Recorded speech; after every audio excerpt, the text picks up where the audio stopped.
प्यारे बच्चों, कैसे हैं आप लोग। तो उम्मीद करती हूँ कि आप सभी प्यारे बच्चे स्वस्थ होंगे, मस्त होंगे और बोर्ड परीक्षा की तैयारी में जुटे पड़े होंगे। देखिए, एक बात तो तय है कि जो बच्चा मेहनत करेगा उसके नंबर बोर्ड में दिखाई देंगे। उसकी साल भर की मेहनत को कोई भी नहीं छीन सकता है और रिजल्ट बच्चों यही प्रूफ करता है कि कौन सा बच्चा अपनी पढ़ाई के लिए कितना सिंसियर था। पर बच्चों, केवल मेहनत करना ही आपको बोर्ड में टॉप नहीं करवाता है। बहुत सारे बेटा पॉइंटर्स होते हैं, बहुत सारी टिप्स होती हैं, ट्रिक्स होती हैं, जिनको अगर हम फॉलो कर लें तो शायद है कि हम मैट्रिक परीक्षा में अपना परचम लहरा सकते हैं। देखिए बच्चों, आपके साथ साथ 15 लाख जनता और पेपर दे रही होगी, पर उन 15-20 लाख के बच्चों में से जो एक बच्चा होगा उसकी कॉपी में ऐसा क्या अलग होगा।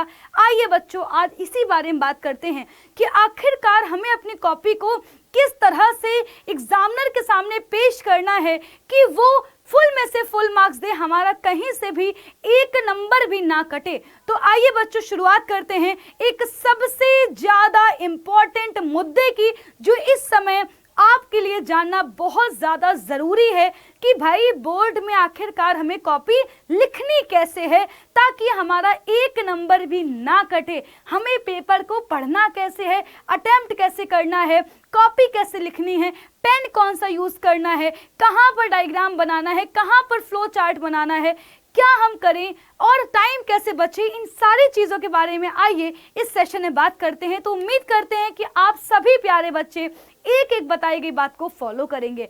बच्चों, आप लोगों को इतना तो पता होगा ही होगा कि हमारे पास समय बहुत ही कम है और इस कम समय में हमें बच्चों बहुत ही ज़्यादा मेहनत करने की आवश्यकता है। अगर बच्चों मैं बात करती हूँ तो आपके मैट्रिक परीक्षा में ये सब्जेक्ट्स कॉमन है ना भाई, हिंदी होगी, मैथ्स होगी, इंग्लिश होगी। बच्चों इंग्लिश के नंबर आपके नहीं जुड़ते हैं, साइंस होगी, एसएसटी होगी, संस्कृत होगी, आप में से कुछ बच्चों ने कला चूज करी होगी, आप में से कुछ बच्चों ने जो है उर्दू लिया होगा, कंप्यूटर लिया होगा। तो यानी कि आपके जो सब्जेक्ट हैं वो ये रहने वाले हैं। अब एक बात तो तय है कि हर सब्जेक्ट में हमें बहुत ही अच्छा लिखना होगा, क्योंकि हर सब्जेक्ट 100 नंबर का है और अगर आप बोर्ड परीक्षा में टॉप करना चाहते हैं तो आपके हर सब्जेक्ट में ही अच्छा नंबर होना चाहिए, चाहे कला हो, चाहे हिंदी हो, चाहे गणित हो और चाहे विज्ञान हो, चाहे सामाजिक विज्ञान हो। तो बच्चों देखिए, जब आप एग्जामिनेशन हॉल में जाते हैं तो आपको जब पेपर मिलता है तो वहां पर आपको एक साथ दो चीजें प्रोवाइड करी जाएंगी। पहली चीज तो कि आपको जो है पहले कॉपी दे दी जाएगी, ओएमआर शीट दे दी जाएगी और उसमें क्या करना होगा, आपको अपनी सारी की सारी जो डिटेल्स हैं वो फिल करनी होगी। अब जब आप अपनी डिटेल्स फिल कर लेंगे उसके बाद बच्चों एक बेल बजेगी, जो बेल बजेगी उसमें क्या होगा, जो एग्जामिनर है, जो उस कक्ष निरीक्षक है बेटा, क्या करेगा, आपको एक जो है पेपर आपका दे देगा। राइट, अब पेपर आपके पास आ जाएगा तो पेपर में लिखा होता है कि जो 15 मिनट है वो पेपर को पढ़ने के लिए हैं, पर हम क्या करते हैं, जल्दबाजी में पेपर लिया और हमने तुरंत ही उसको लिखना शुरू कर दिया। पर बच्चों गलती हमारी यही हो जाती है। देखिए, आपके पेपर में ऑब्जेक्टिव प्रश्न सबसे ज्यादा होंगे, तो सबसे पहली चीज तो ये, अगर आपने ऑब्जेक्टिव में ही पूरे क्वेश्चन सही कर दिए तो आपका 50 नंबर तो ऐसे ही तय हो गया, यानी कि आपने आधी जंग तो ऐसे ही जीत ली। अब शॉर्ट और लॉन्ग में हमें कैसे लिखना होगा बच्चों, इसके ऊपर मैं आऊंगी, पर यहाँ पर बच्चों मैं आपको थोड़ा सा आगाह करना चाहूंगी। अगर आपने ओएमआर शीट में कोई भी प्रश्न एक बार गोला भर दिया है तो आप उसको काट नहीं सकते हो, आप उसको परिवर्तित नहीं कर सकते हो, रबड़ से उसको मिटा नहीं सकते हो। तो ओएमआर शीट को बहुत ही ज्यादा ध्यान से फिल करना होगा। ऑब्जेक्टिव प्रश्न में बेटा आपको पता है कि कंफ्यूजन सबसे ज्यादा होती है, तो आपको सबसे ज्यादा तो बहुत सारे ऑब्जेक्टिव प्रश्न अच्छे से तैयार कर लेने हैं ताकि आप वहां पर कंफ्यूज ना हो और बिल्कुल सही नंबर जो है टिक करके आओ।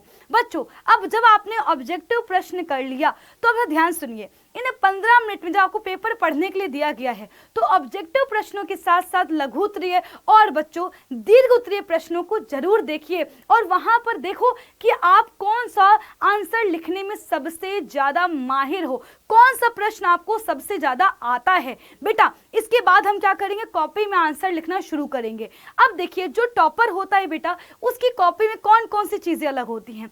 टॉपर कभी भी क्वेश्चन को ऐसे पन्ना भरना नहीं चाहेगा, वो हमेशा आंसर को पॉइंटर्स के रूप में लिखता है। मतलब ऐसे पॉइंट बनाया फिर लिखेगा दूसरा पॉइंट, बच्चों इस तरह से पॉइंटर्स में लिख रहा होगा। अब इससे क्या होगा, एग्जामिनर को कॉपी चेक करने बच्चों क्या होती है, मदद मिलती है। और बच्चों देखो एग्जामिनर को क्या मिलते हैं, पैसे मिलते हैं। आपको पता है जितनी ज्यादा वो कॉपी चेक कर लेगा उतनी ज्यादा वो पैसे कमा लेगा, तो वो क्या चाहेगा कि उससे कॉपी चेक करने में कम समय लगे। बच्चों दूसरी चीज क्या है, जब आप पॉइंटर्स लिखते हो तो ये आंखों में अलग से उभर के आ रहे होते हैं, तो आपको बेटा जी जो मार्क्स है बेटा वो ज्यादा मिलने की संभावना यहीं पर ही होगी। दूसरी चीज, अगर लघुत्तरीय प्रश्न है या दीर्घोत्तरीय प्रश्न है तो या तो आप उसमें चित्र बनाइए, और चित्र भी कैसा, नामांकित चित्र। इसलिए मैं कहती हूँ हमेशा कि चित्रों की जो प्रैक्टिस है वो आपको बहुत अच्छे से आनी चाहिए। नहीं कि एग्जाम में टाइम लग रहा है ना, आधे घंटे से एक ही डायग्राम बना रहे हैं, और अगर चित्र नहीं है उसमें तो फ्लो चार्ट में लिखने की कोशिश करिए। इससे क्या होगा, आपका जो क्वेश्चन है ना, वो एक तो आपका जो आंसर है वो लंबा दिख रहा होगा। दूसरी बच्चों चीज ये है कि आप जो है एग्जामिनर को एक अलग से ही आपने पूरा क्या कर दिया, एक शॉर्ट सा कंटेंट दे दिया। एग्जामिनर समझ जाए कि भैया बच्चे को बहुत अच्छे से आता है। फॉर्मूला आप जब भी लिखेंगे बेटा उसको अलग से डिब्बे में बंद करेंगे। जैसे मान लो आप लिख रहे हैं दर्पण सूत्र, आपने लिखा, मान लो आपको कहीं पर ही सवाल दिया गया है, तो आप जब वहां पर दर्पण सूत्र लिख रहे होंगे तो उसको कुछ इस तरह से डिब्बे में बंद कर देंगे। जब आप गणित में बेटा जी कुछ मेन फॉर्मूला लिख रहे होंगे उसको ऐसे डिब्बे में बंद कर देंगे। इससे क्या होगा, एग्जामिनर को अलग से ये दिख जाएगा। और बच्चों ये क्या होती हैं, ये ट्रिक्स होती हैं, हम एग्जामिनर को दिखाना चाहते हैं कि हमें फॉर्मूला अच्छे से याद है। जब वो ये देखेगा तो क्या होगा, एग्जामिनर समझ जाएगा बच्चे को बहुत अच्छे से आता है। तो इन बातों को ध्यान रखना है। अब बात आती है कि अगर मान लो आपको कोई भी प्रश्न एग्जाम में नहीं आता है तो क्या करना है। देखिए सबसे पहली चीज तो ये है कि आपको चॉइस दी होगी, आप उसमें देख सकते हैं कि आपको कौन सा प्रश्न अच्छे से आता है। और अगर नहीं आता है तो उस टाइम पर बेटा आपको पॉइंटर्स में नहीं लिखना है। आप किस में लिखेंगे बेटा, आप पैराग्राफ में लिखेंगे। बेटा जब आप पैराग्राफ में लिखेंगे तो उससे क्या होगा बेटा, उससे होगा ये कि मान लो अगर कहीं पर एक आध लाइन गड़बड़ भी है तो वो पैराग्राफ में छुप जाती है। दूसरी चीज ये, डायग्राम बनाने की कोशिश करिए। मान लो अगर आपको प्रश्न नहीं आ रहा तो डायग्राम बना दो। डायग्राम में मान लो अगर आपको नामांकित नहीं आता है तो केवल सादा सा डायग्राम बना दो, लेकिन कम से कम कुछ तो डायग्राम बना के आओ। और बेटा उसकी बात होती है ट्रिक, जिससे हम अपने उस ना आते हुए प्रश्न को भी अटेम्प्ट कर सकते हैं बेटा। वो होती है कि रिलेटेड टॉपिक्स है ना, उससे रिलेटेड जो भी टॉपिक्स हैं बेटा, उससे रिलेटेड जितनी बातें हैं वो क्या करो, आप उसमें नोट कर दो। इससे क्या होगा, इससे होगा बच्चों ये क्या कहा, जो आंसर है वो ऑब्वियसली अगर मान लो 4 नंबर का है तो आपको 3 नंबर तो आराम से मिल ही जाएंगे। अरे 4 नंबर तो ऐसे हमारे धीरे धीरे जा रहे हैं, इससे तो हमें 3 नंबर मिल जाएंगे। समझ रहे हो बेटा, आगे बढ़ेंगे। अब बात आती है हमारा जो पेपर होता है वो ऑब्वियसली बच्चों काफी लेंदी होता है, तो हमारा जो सबसे ज्यादा टाइम है ना भाई, वो बहुत ही महत्वपूर्ण है हमारे लिए। अगर पेपर छूट गया तो सीधे सीधे 6 नंबर का 7 नंबर का नुकसान हो जाएगा। तो इसलिए हमें करना क्या होगा, इसलिए हम टाइम को बहुत अच्छे से मैनेज करेंगे। इसके लिए हम क्या करेंगे, सबसे पहले तो आप प्रश्न को जब आप अटेम्प्ट करने जा रहे हो प्रश्न पत्र को, तो बच्चों कोशिश करिए कि भाई आप सीरियल वाइज लिखें, है ना। जब आप सीरियल वाइज लिखते हो इससे क्या होता है, इससे एग्जामिनर को पता होता है कि भाई इस खंड का जो ये प्रश्न है इसके ये कितने नंबर का है, या ये प्रश्न का जो उत्तर लिखा हुआ है किस खंड का है। एग्जामिनर को ढूंढना कम पड़ेगा, आपको जब ढूंढना कम पड़ेगा तो आपको अच्छे नंबर देगा। दूसरी चीज ये कि भाई अगर मान लो आपने अगर अलग अलग जगह मान लो लिखा हुआ, इससे क्या होगा, इससे होगा ये कि उसको बार बार पेपर पलटना पड़ रहा होगा बेटा, बहुत टाइम का खर्च होगा और फिर वो गुस्से में आधा 1 नंबर काटेगा आपका। इस बात को बिल्कुल समझ लो, दिमाग में बिठा लो बेटा। अगर मान लो सीरियल वाइज नहीं करो कि मान लो आपको दीर्घ उत्तरीय प्रश्न पहले आते हैं, तो आप क्या करो, जो सारे खंड के प्रश्न उत्तर हैं उनको एक जगह लिखिए। ऊपर लिख दो कि भाई खंड दा है ये या खंड सा है ये, और नीचे क्रमांक संख्या 1 क्रमांक संख्या 2, ऐसे करके आपको पेपर में अटेम्प्ट करना होगा आंसर। इससे बच्चों देखो 2 फायदे होंगे। जब आप पेपर करने के बाद अपना पेपर बाद में चेक करोगे अपनी कॉपी, तो आपको ही पता रहेगा कि आपने सारे प्रश्न क्या कॉपी में लिख लिए हैं। भाई ये बहुत ही जरूरी चीज है। जब अपना पूरा पेपर खत्म कर लेते हैं तो पेपर खत्म करने के बाद अपनी कॉपी को एक बार देखना बहुत ही ज्यादा इंपॉर्टेंट है। इससे क्या होगा, जब अपनी कॉपी को प्रॉपर देख लेते हैं तो बच्चों इससे एक बात तो तय हो जाती है कि हाँ हमने सारे क्वेश्चन अटेम्प्ट करे हुए हैं। दूसरी चीज चीज ये कि मान लो अगर कई बार ना हमें लास्ट में याद आता है कि इसमें तो हम ये पॉइंट और लिख सकते हैं, तो आप वहां पर उसको मेंशन कर सकते हो। सारे खंडों के अगर आंसर एक साथ लिखोगे बेटा तब भी एग्जामिनर को ढूंढने में दिक्कत नहीं होगी। बेटा एक और बहुत ही इंपॉर्टेंट बात, जब मान लो आपका कोई पेज खत्म होने वाला है, अगर लास्ट में 2-3 लाइन केवल बच रही हैं, तो वहां पर कोई भी नया प्रश्न वहां से लिखना स्टार्ट ना करें। नहीं तो बच्चों कई बार ऐसा होता है कि ना एग्जामिनर ध्यान नहीं दे पाता है और वो प्रश्न ऐसे ही छूट जाता है और पता नहीं चलता है कि भाई जो ये उत्तर है आगे नेक्स्ट पेज पे ये किस वाले प्रश्न का है। तो आपको हमेशा नए प्रश्न का जो उत्तर लिखना है वो हमेशा नए पेज से लिखना शुरू करना है। और अगर मान लो कि 2-3 लाइनें ही केवल भरी हैं तो आप वहां से शुरू कर सकते हो, लेकिन अगर आखिरी में 2-3 लाइनें पेज में बची हैं तो वहां पर उत्तर नहीं लिखना है, केवल लाइन खींच के बेटा जी नेक्स्ट पेज से शुरू कर लो। बेटा ध्यान सुनिएगा, इसके बाद बच्चों अब कुछ चीजें ऐसी हैं जो हमारी कॉपी को थोड़ा सा और सुंदर बनाती हैं। बेटा सुंदर राइटिंग का मतलब ये नहीं कि हाँ राइटिंग बहुत ज्यादा अच्छी होनी चाहिए। सुंदर राइटिंग का मतलब ये होता है कि बड़े अक्षर लिखे हों।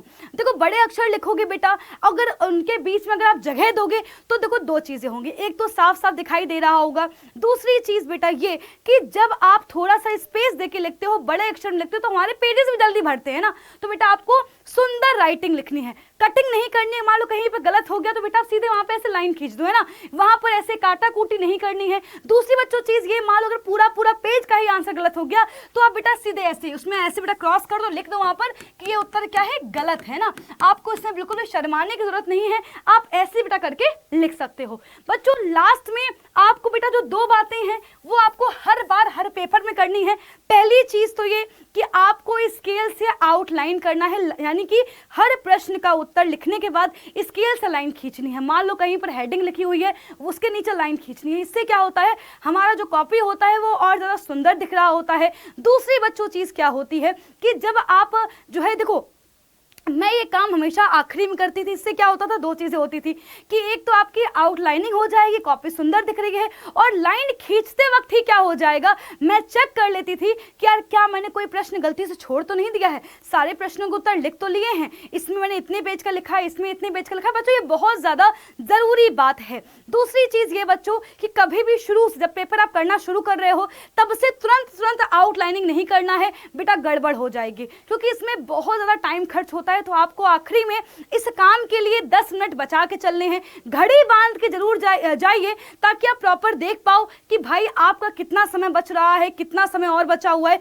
घंटे के चक्कर में नहीं पड़ना है बच्चों। कई बार होता है ना कि भाई जो है पियून घंटी लगाना ही भूल गया और हम जो है इंतजार में बैठे हैं कि हाँ अभी तो 1 घंटी बजेगी, फिर हमारे पास 1 घंटा 2 घंटे और रहेंगे। तो बच्चों अपने जो है अपने हिसाब से लिखना। आपको कभी देखना ये भी है कि ऐसा तो नहीं है कि भाई क्या बोलते हैं आप ज्यादा जो है वो कर रहे हो कि भाई हर आंसर में ज्यादा टाइम ले रहे हो। तो बेटा आपके लिए घड़ी बहुत ज्यादा इंपॉर्टेंट है। बच्चों एक बात और है कि जब आप क्वेश्चन करने जाते हो तो बेटा आपको ज्यादा समय नहीं लगाना है एक खंड में। ऐसा नहीं होना चाहिए कि आप ऑब्जेक्टिव प्रश्न ही 1 घंटे तक कर रहे हो, 1 घंटे तक सिर्फ और सिर्फ जो है 2 ही आंसर लिख पाए। बेटा ये आपको ट्रैक करना होगा, बहुत जरूरी चीज है ये। और आपके पास अगर इन सारी चीजों को दुरुस्त करना है तो इसके लिए आप एक काम शुरू कर सकते हैं कि मार्केट में 5-10 रुपए की बोर्ड की कॉपी मिलती है, घर पे बोर्ड की कॉपी लेकर के आइए, घड़ी बगल में रख लीजिए और 3 घंटे का टाइम सेट कर लीजिए और लगातार एक कोई भी जो है प्रश्न पत्र उठा लीजिए पुराना और उसको सॉल्व करना शुरू कर दीजिए और बिल्कुल वैसे लिखिए जैसे आप बोर्ड में लिखते हैं।